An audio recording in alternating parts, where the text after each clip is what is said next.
خواتین حضرات، ایک اہم موضوع اور بہت اہم سوال کہ کیا فائبرائڈ اور ایڈینومائسس کے علاج کے بعد کیا فائبرائڈ نکل جاتے ہیں یوٹرس سے؟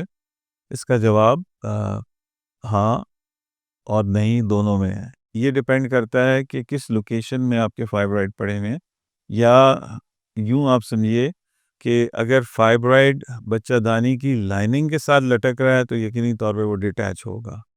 اگر چھوٹے موٹے فائبرائڈ وہ کلاٹ کی صورت میں نکل جاتے ہیں، معلوم بھی نہیں ہوتے۔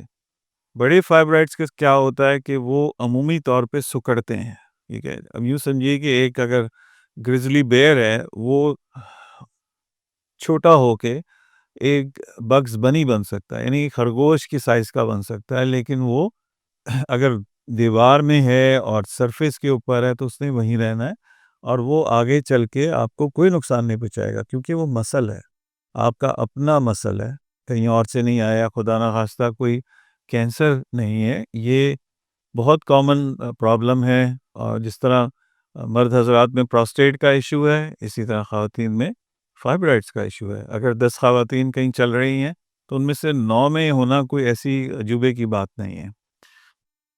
آئی ہوپ کہ میں نے آپ کو صحیح جواب دے دیا ہے کہ ہمارا ٹارگٹ یہ ہوتا ہے کہ ہم یوٹرس کو کسی طریقے سے بچا لیں، اس کو کوئی نقصان نہ ہونے دیں، کیونکہ یہ آپ کی پرسنالٹی، آپ کی بینگ کا حصہ ہے۔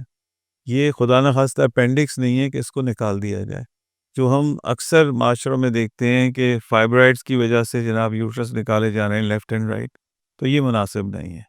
سو جواب اس کا یہ ہے کہ یہ آپ کی فائبرائڈ کی لوکیشن پہ ڈیپینڈ کرتا ہے۔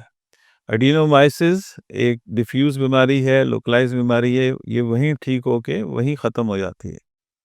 سو اس سلسلے میں اگر آپ مزید گفتگو کرنا چاہیں، معلومات لینا چاہیں، تشخیص کرانا چاہیں، آپ ہمارے دیے ہوئے نمبر پہ رابطہ کر سکتے ہیں اور ہم آپ کو بھرپور رہنمائی دیں گے۔ رابطہ کرنے کے لیے ہمیں واٹس ایپ یا کال کریں 0331 111 0397 0330 296 3300 0331 259 7322۔